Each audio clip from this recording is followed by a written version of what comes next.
단호박, 감자, 옥수수, 고구마 이게 야채라고 생각을 해서 혈당 걱정이 덜하다 이렇게 생각하실 수 있을 것 같아요. 하지만 웬만한 과일보다 혈당 지수가 높습니다. 그리고 많은 분들이 한식 이야기를 할 때 가장 걱정하는 재료 중에 하나가 장이거든요. 제대로 만든 장이라고 하면 오히려 당뇨에 더 도움이 됩니다. 당뇨에 나쁜 음식 딱 하나만 끊어야 한다라고 하면 저는 일단 크게 두 가지로 정리를 좀 해드릴게요. 당뇨에 나쁜 음식이라고 하면 혈당이 직접적으로 많이 올라가는 그런 음식들 피하셔야 되겠죠. 그런데 혈당이 많이 올라가는 음식들 외에도 먹고 나면 꼭 물이 많이 당긴다든지 먹고 나면 속이 불편하다든지 그런 음식들은 피하시는 게 좋겠는데요. 예를 들어 라면을 먹고 나면 물이 계속 당긴다라는 거는 몸이 이걸 정화해야 된다는 뜻이거든요. 어떤 음식을 먹었는데 아니면 어떤 식당을 갔다 왔는데 물이 자꾸 당긴다. 그런 음식들은 혈당을 꼭 직접적으로 높이지는 않았다 하더라도 몸에 좋지 않은 음식이기 때문에 가급적 피하자 이렇게 생각하시면 좋겠고, 먹고 나서 속이 불편한 음식들이 있어요. 예를 들면 소화기가 안 좋은 분들 경우에는 커피도 먹고 나서 속쓰림을 유발할 수가 있거든요. 그래서 나에게 맞는 음식인지 확인을 하시려면 먹고 나서 속이 편한지 가스가 차거나 속이 불편한지를 확인하셔서 나쁜 음식인지를 확인을 하시고 피하시는 게 좋겠습니다. 그리고 좋은 음식이라고 하면 이것만 드시려고 하는 경향이 있는데 특정 음식이 당뇨에 좋다라고 해서 그 음식만 먹는다고 당뇨가 낫지는 않습니다. 당뇨는 그렇게 단순한 질병은 아니에요. 그래서 다양한 좋은 음식들을 골고루 먹는 게 더 중요하다. 최근 미국에서 진행한 연구에 따르면 일주일 동안 30가지 이상의 식물 기반 식품을 골고루 먹은 사람이 10가지 미만 먹은 사람에 비해서 장내 미생물 환경이 더 좋고 장이 더 건강하더라. 그리고 대사 건강도 더 좋더라. 이런 연구 결과가 있습니다. 여기서 말하는 식물 기반 식품이라고 하는 건 채소, 과일만 해당하는 건 아니거든요. 견과류나 씨앗류, 곡류, 콩류, 그리고 각종 허브, 향신료까지 다 포함하고 있는 거기 때문에 30가지 이상을 우리가 조금만 노력하면 일주일에 채울 수가 있고요. 하루에 5가지 새로운 재료들을 먹자라고 마음 먹으면 일주일이면 30가지 이상을 채울 수가 있잖아요. 그래서 특정 당뇨에 좋은 한두 가지 음식만 먹는 게 아니라 다양한 음식들을 먹으려고 하는 그런 노력이 굉장히 중요하겠고, 이게 왜 그러냐면 사실 우리 몸속에는 수십조 개의 장내미생물이 살고 있는데 그 각각의 장내미생물의 먹이가 다 다릅니다. 특정 음식만 먹게 되면 장내미생물이 불균형해지고 풍부하지가 않아요. 그래서 수십조 개의 장내미생물들이 골고루 먹을 수 있도록 다양한 재료들, 다양한 색깔의 음식들을 먹는 게 굉장히 중요하다고 볼 수가 있겠습니다. 우선 S, 그리고 A, B, C, D 이렇게 5가지 등급으로 나누어 봤는데요. S등급은 최고로 당뇨에 좋은 음식, 그리고 D는 반드시 피해야 할 음식들을 D로 분류를 할 거고요. 그리고 가운데 있는 게 B거든요. B는 조건부로 괜찮은 음식들, 그래서 양이나 조리법들을 조금 조심하면 그래도 조건부로 괜찮은 음식들을 B에 모을 예정이고요. 그리고 S만큼은 아니지만 당뇨에 좋은 음식들, 자주 먹어도 되는 음식들은 A, D만큼은 아니지만 가급적 피하면 좋은, 과다 섭취하면 당뇨에 안 좋은 음식들은 C로 분류를 할 예정입니다. 그리고 전제로 할 게 모든 음식들은 과하게 먹으면 안 좋거든요. 제가 예를 들면 사과를 S로 분류를 했어요. 그런데 과하게 먹으면 사실 사과도 당뇨에 도움이 안 될 수 있잖아요. 어떤 음식이든 여기 나와 있는 20가지 음식들을 적정량을 먹는다는 전제 하에 제가 분류를 할 거니까, 그리고 개인적인 의견이기 때문에 오해 없으시길 바랍니다. 우선 자연에서 길러진 재료들은 가급적 S나 A, B 안에서 분류를 할 예정인데요. 그런데 바나나는 과일 중에서도 혈당 지수가 높은 과일에 속합니다. 그리고 바나나는 갈변할수록 혈당이 굉장히 많이 올라가고요. 초록빛이 도는 덜 익은 바나나일수록 혈당 지수가 좀 낮은 경향이 있어요. 그래서 바나나가 조건에 따라서 혈당에 주는 영향이 조금 다를 수 있기 때문에 제가 B로 분류를 하겠습니다. 바나나를 고르실 때는 너무 익은 바나나보다는 살짝 덜 익은 바나나를 드시면 혈당 부담이 좀 덜 할 거고요. 만약에 과일을 너무 먹고 싶은데 혈당이 오를까 봐 걱정이 된다 라고 하시면 식사 후에 드시면 혈당이 완만하게 올라가거든요. 어떤 과일이든 간에 양이 굉장히 또 중요해요. 제가 바나나가 B등급이라고 분류를 했지만 이거 너무 많이 먹으면 혈당이 엄청나게 올라갈 수 있기 때문에 항상 과일은 걱정이 된다 라고 하면 종이컵 1컵 정도 또는 자신의 주먹 하나 정도 양을 제한해서 드시면 혈당 걱정을 좀 덜 하실 수 있을 겁니다. 사과는 과일 중에서도 굉장히 딱딱한 과일이면서 혈당을 덜 올리는 과일로 알려져 있죠. 특히 사과는 껍질째 먹으면 혈당 부담이 덜 하다라고 해서 운동하기 전에 저혈당 걱정된다 라고 하면 사과를 먹으라 라고 할 정도로 굉장히 좋은 과일로 알려져 있거든요. 그리고 자연에서 온 재료이기 때문에 가장 좋은 등급인 S등급이라고 볼 수 있겠습니다. 사과도 당연히 혈당을 올릴 수 있는 식품이긴 한데요. 그런데 수분이 많은 것에 비해서 당분 함량이 생각보다 적은 편이라서 혈당 걱정이 덜한 과일이다 이렇게 생각하시면 되겠고요. 사과를 먹더라도 1개 이하로 드신다고 하면 혈당 걱정 덜 하면서 드실 수 있을 거예요. 젓갈은 발효 음식이긴 한데요. 발효 음식이면 기본적으로 우리 몸에 좋다라고 생각하실 수 있는데 젓갈은 많이 짜죠. 짜기 때문에 어느 자료를 찾아봐도 젓갈과 장아찌는 가급적 줄여라 라고 이야기를 할 정도로 나트륨 함량이 높은 음식입니다. 젓갈은 SAB를 주기는 좀 어렵고 그렇다고 최악의 음식이라고 보기는 어렵기 때문에 제가 C로 분류를 할 건데요. 예전에는 반찬도 적고 젓갈을 통해서 나트륨 섭취가 필요한 시절이었을 거라고 생각을 하는데 현대에는 먹을 게 너무 많죠. 그리고 반찬도 굉장히 많고요. 그래서 젓갈까지 먹으면 나트륨 섭취가 확 늘기 때문에 주의하셔야 되겠고요. 또 당뇨뿐만 아니라 혈압이 있다거나 심장 기능이 안 좋거나 이런 분들은 나트륨 과다 섭취가 최악이거든요. 그래서 젓갈은 C등급으로 분류를 하겠습니다. 제로 음료라고 하면 굉장히 안도감을 많이들 느끼시나 봐요. 그래서 제로 음료는 괜찮겠지라고 하면서 또 무심코 많이들 드시던데요. 제로라고 하는 게 설탕이 제로라는 뜻입니다. 대신에 다른 게 많이 들어가 있을 수 있어서 어떤 게 들어가 있는지 정확하게 확인을 하셔야 되는데요. 일단 크게 자연에서 온 재료가 아니기 때문에 C나 D로 분류를 할 거고, 그리고 정말 가공식품이기 때문에 저는 D로 분류를 할 건데요. 제로 음료를 주의해야 하는 이유들을 몇 가지 설명드릴게요. 우선 첫 번째는 프락토올리고당이나 과당 같이 단맛을 내는 다른 성분들이 있을 수 있습니다. 이걸 꼭 성분표를 통해서 확인을 하셔야 되고요. 두 번째, 설탕 대신에 대체 감미료가 들어가는 거잖아요. 대체 감미료는 설탕처럼 단맛은 내되 칼로리가 적은 그런 감미료를 대체 감미료라고 합니다. 그런데 대체 감미료 중에서 특히 주의해야 할 감미료가 있어요. 예를 들면 아스파탐이라든지 수크랄로스 같은 대체 감미료는 장내미생물에 악영향을 줘서 혈당 관리를 방해하거든요. 그래서 이런 대체 감미료가 들어있는 건 아닌지 꼭 성분표를 통해서 확인을 하셔야 되겠고, 그리고 세 번째, 설탕이 제로라는 거지 각종 첨가물이나 화학물들이 들어있거든요. 나도 모르게 내가 원치 않는 첨가물이나 각종 화학 성분들을 먹을 수가 있습니다. 그래서 제로 음료라고 할 때 제로라는 단어에 너무 안도감을 갖지 마시고 각 제로 음식마다 굉장히 다르기 때문에 하나하나 성분표들을 꼼꼼히 확인하시는 습관 가지셔야 되겠고요. 그리고 어쨌든 가공해서 만든 음식이기 때문에 D로 분류하겠습니다.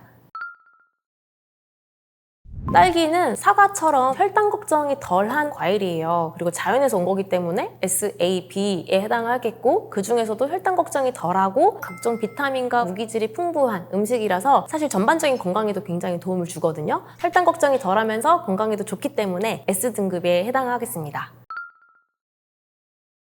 고구마는 자연에서 온 재료이기 때문에 SAB 중에 해당은 할 텐데, 이게 야채라고 생각을 해서 사실 건강하다, 혈당 걱정이 덜하다 이렇게 생각하실 수 있을 것 같아요. 하지만 고구마가 웬만한 과일보다 혈당 지수가 높습니다. 이걸 모르시면 고구마 왕창 먹고 혈당 올라갔어 이런 이야기들 꼭 하시는 분들 계시더라고요. 그래서 웬만한 과일보다 혈당 지수가 높기 때문에 사실 고구마는 안전한 채소라고 생각하기보다는 밥을 대체해서 먹어야 할 과일에 가까운 음식이다 이렇게 생각을 하셔야 합니다. 그래서 고구마를 먹을 때는 밥량을 줄여서 드세요 이 말씀 꼭 드리고요. 너무 삶아서 너무 익혀서 드시면 이게 젤라틴화 되면서 혈당 지수가 더 많이 올라가거든요. 그래서 고구마를 드실 때는 살짝 덜 익혀서 살짝 단단한 형태로 드시는 게 좋고요. 고구마를 간식으로 먹고 싶다 라고 하면 거꾸로 식사를 응용해서 드시면 그래도 조금 혈당 걱정 덜 하면서 먹을 수 있는데요. 먼저 채소 먹고 그 다음에 단백질, 예를 들면 삶은 달걀 한두 개, 연두부 같은 거 드시고 나서 마지막에 고구마를 드신다면 그래도 혈당 걱정은 좀 덜 할 겁니다. 그래도 웬만한 과일보다는 혈당 지수가 높고 혈당이 많이 올라가는 대표적인 음식이기 때문에 B등급으로 분류를 하겠습니다.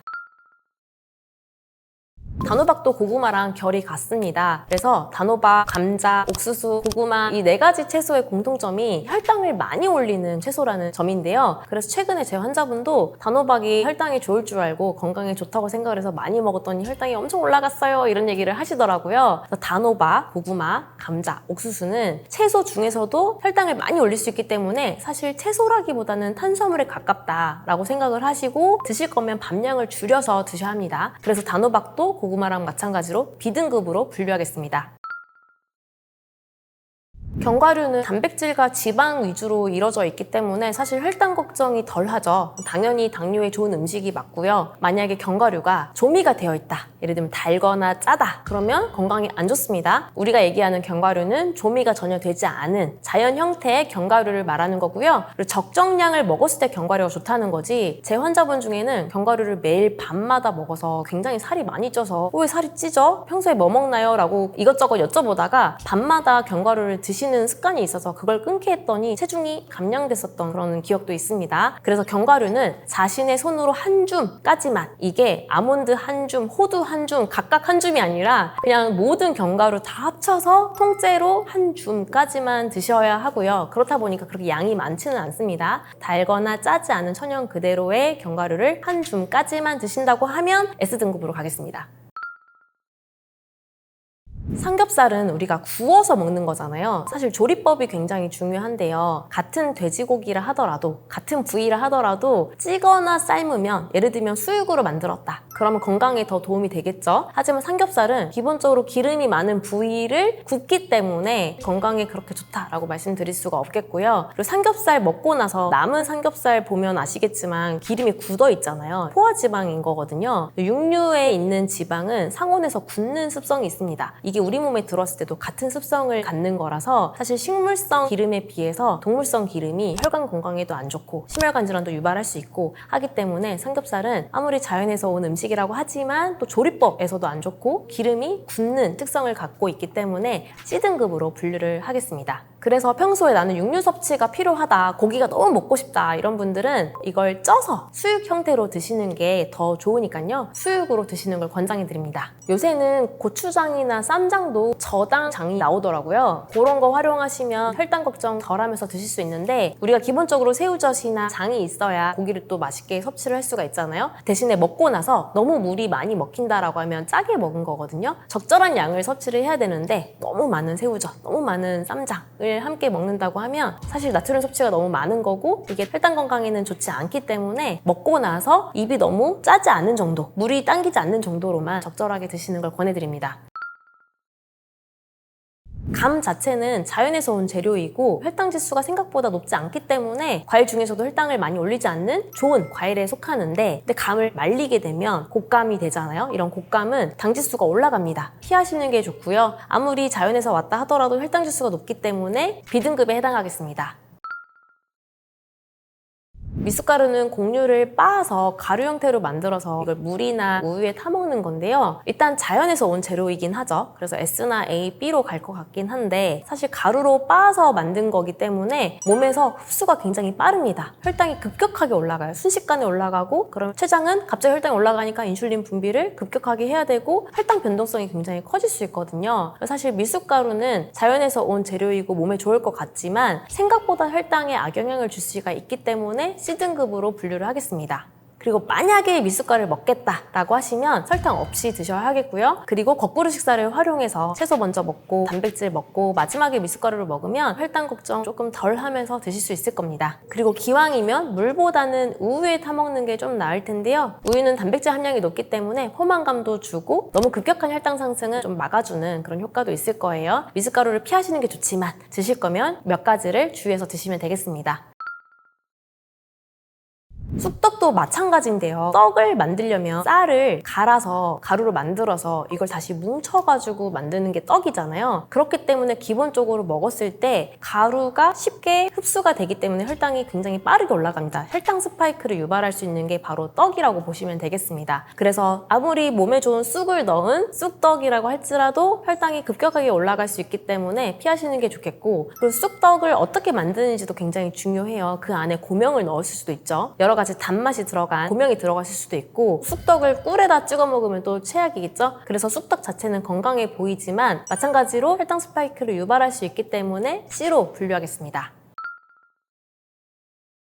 잔치국수도 마찬가지인데요. 이게 밀가루를 빻아서 가루로 만든 거기 때문에 기본적으로 혈당이 굉장히 빠르게 올라갑니다. 섬유질이 거의 없고 흡수가 빠르기 때문에 그래서 면을 선택하실 때는 밀가루로 만든 면보다는 메밀이나 두부면이나 대체할 수 있는 그런 면들도 나오잖아요. 이렇게 대체해서 드실 수 있는 면들을 선택하시면 좋겠는데 어쨌든 잔치국수는 혈당이 급격하게 올라갈 수 있는 음식이기 때문에 쑥떡과 미숫가루와 같은 이유로 C로 분류를 할 수 있겠고요. 그럼에도 불구하고 나는 잔치국수를 먹어야 되겠다, 먹고 싶다. 잔치국수에 들어있는 야채들 이런 걸 먼저 좀 드시고 계란 한두 알 아니면 연두부 같은 닭가슴살 같은 단백질 드시고 마지막에 잔치국수를 드시는데 사실 면은 후루룩 들어가기 때문에 음식을 먹는 속도도 빨라요. 그래서 천천히 드시면서 너무 많은 양을 드시지 않는 것을 권해드립니다.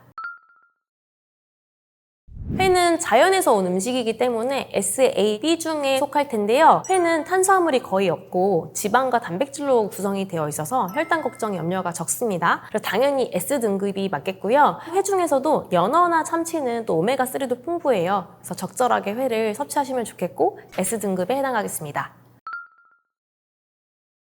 김치가 짠맛이 있어서 걱정스럽다 이렇게 생각하시는 분들 있을 텐데 우선 김치는 발효 음식이기 때문에 S등급이라고 볼 수 있겠습니다. 발효 음식은 굉장히 우리에게 주는 혜택이 많아요. 그 중에 가장 대표적인 게 바로 장내미생물을 풍부하게 해주는 게 발효 음식이라고 볼 수 있겠죠. 우리가 어떤 음식을 먹었을 때 미처 소화하지 못한 음식들은 다 장내미생물이 분해해주고 소화를 돕는 거거든요. 우리는 장내미생물과 공존하고 있다라고 말해도 과언이 아닐 텐데요. 이런 장내미생물이 더 건강해지고 풍부해질 수 있도록 돕는 게 바로 발효 음식인데 대표적인 게 바로 김치이기 때문에 김치를 잘 활용하시면 좋겠고요. 그리고 김치는 종류를 나열해보면 굉장히 많잖아요. 오이김치, 열무김치, 무김치, 배추김치 등등등 여러 가지가 있는데 그런 여러 가지 김치들을 먹다 보면 또 자연스럽게 다양한 채소들을 먹을 수 있습니다. 그래서 김치는 S등급에 해당하겠습니다.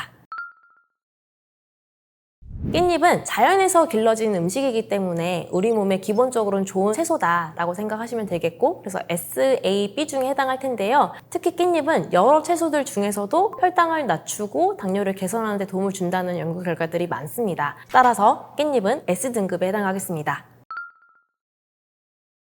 미역국에는 미역이 굉장히 풍부한데요. 미역은 바다에서 나는 채소라고 하는 해조류에 해당하죠. 채소가 당뇨에 좋다고 알려져 있는 것처럼 해조류 또한 당뇨에 굉장히 도움이 됩니다. 미역국 자체는 자연에서 온 재료를 가지고 조리해서 만든 음식이기 때문에 당연히 SAB에 해당하는데 너무 많이 먹으면 또 나트륨 과다 섭취를 할 수 있고 또 국은 여러 가지 면에서 부담이 된다고 하죠. 그래서 A등급에 해당하겠습니다. 미역국은 미역과 함께 넣는 재료들에 따라서 다양한 미역국을 만들 수가 있는데 개인적으로는 해산물이랑 같이 만든 미역국을 굉장히 좋아합니다. 보리새우로 끓인 미역국 굉장히 담백하고 감칠맛 나고 맛있고요. 조개를 넣은 조개 미역국도 굉장히 좋아합니다. 그리고 생선을 넣은 미역국도 굉장히 맛있거든요. 그래서 해산물과 함께 조리를 하면 꼭 소금을 넣지 않아도 천연 재료 자체에서 감칠맛과 짠맛이 어느 정도 나오기 때문에 소금 없이도 조리를 할 수가 있습니다. 그래서 저는 해산물을 가지고 만든 미역국을 추천을 하는데 나는 그래도 고기다, 소고기를 넣어서 만들어야 되겠다 라고 하면 초반에 너무 볶아서 미역국을 만들게 되면 굉장히 기름지거든요. 그래서 초반에 너무 많이 볶기보다는 살짝 익힐 정도로만 볶아서 미역국을 만들어서 드시면 너무 기름지지 않으면서 담백한 맛을 충분히 느끼면서 미역국을 드실 수 있을 거예요.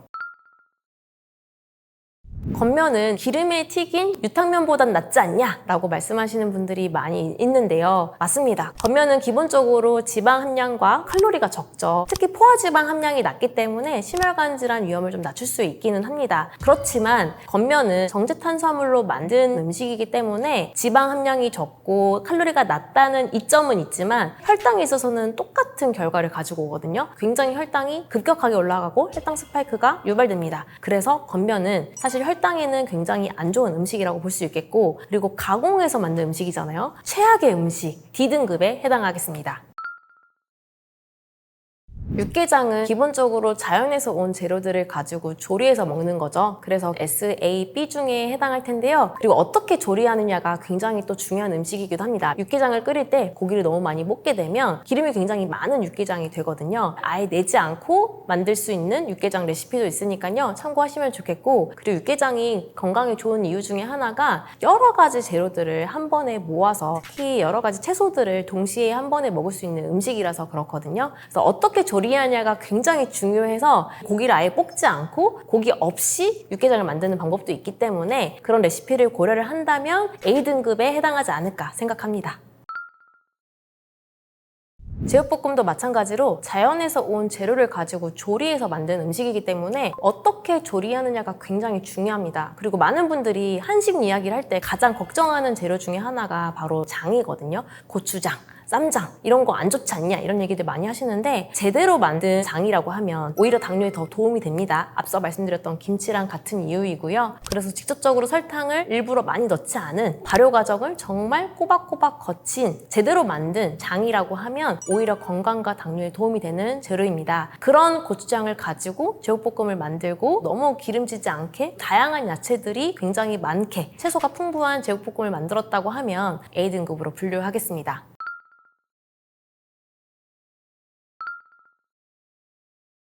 딱 하나만 끊어야 한다라고 하면 저는 일단 빵부터 끊으시라고 말씀을 드리고 싶습니다. 이유는 세 가지인데요. 첫 번째는 빵은 먹자마자 혈당 스파이크가 확 올라갑니다. 혈당이 급격하게 올라가서 췌장에서 인슐린을 급격하게 만들다 보니 혈당 변동성도 굉장히 심해지고 췌장도 굉장히 쉽게 지칠 수가 있거든요. 그리고 빵에는 우리가 생각하는 것보다 설탕도 굉장히 많이 들어가 있고 빵은 정제탄수화물을 가루로 빻아서 만든 음식이기 때문에 그리고 섬유질이 거의 없기 때문에 혈당 스파이크를 유발할 수 있어서 피하셔야 합니다. 그리고 두 번째는 너무 탄수화물에만 치우쳐져 있는 음식이에요. 무슨 말이냐면 빵에는 사실 지방이나 단백질 함량은 적거든요. 그래서 빵을 주로 먹는 분들은 단백질이나 지방 섭취는 적고 탄수화물 섭취만 많은 경향이 있을 수 있고요. 그러다 보니까 포만감이 적어서 빵을 먹으면 쉽게 배가 고파서 또 다른 음식을 먹어야 하는 그런 악순환이 될 수가 있습니다. 그리고 세 번째는 중독성 때문인데요. 빵을 좋아하시는 분들이 빵을 너무 좋아하다 보니까 빵을 안 먹고자 빵을 대체할 수 있는 다른 빵들을 자꾸 찾아다니시더라고요. 예를 들면 대표적인 게 통곡물빵이죠. 통곡물빵도 주의하셔야 하는 게 진료할 때 그런 질문 진짜 많이 들었거든요. 아침마다 통곡물빵 먹어도 괜찮나요? 이런 질문 많이 하시는데 통곡물빵도 제대로 만들어진 통곡물빵이어야 합니다. 그래서 통곡물빵을 사실 때는 원재료명을 보셔야 되는데요. 원재료명이 적혀있는 그 성분명에 가장 먼저 써있는 원재료가 통곡물이어야 합니다. 통곡물이 아니라 만약에 밀가루 이런 게 써있으면 가장 많이 들어간 게 밀가루구나 하셔야 돼요. 그리고 적어도 통곡물 함량이 50% 이상인 빵을 선택을 하셔야 됩니다. 그런 거 없이 그냥 통곡물 빵이라고만 써있으면 통곡물 함량이 10%도 안 될 수 있어요. 그리고 또 하나가 섬유질이 3g 이상이라고 표기가 되어 있어야 섬유질 함량이 높아서 혈당 위험이 덜하다라고 생각하실 수 있겠고 당류는 당연히 5% 미만으로 혈당 걱정이 덜한 통곡물 빵을 골라야 되겠죠. 그리고 꼭 통곡물 빵이 아니더라도 빵을 좋아하시는 분들이 중독성이 강해서인지 직접 또 만들어서 드시기도 합니다.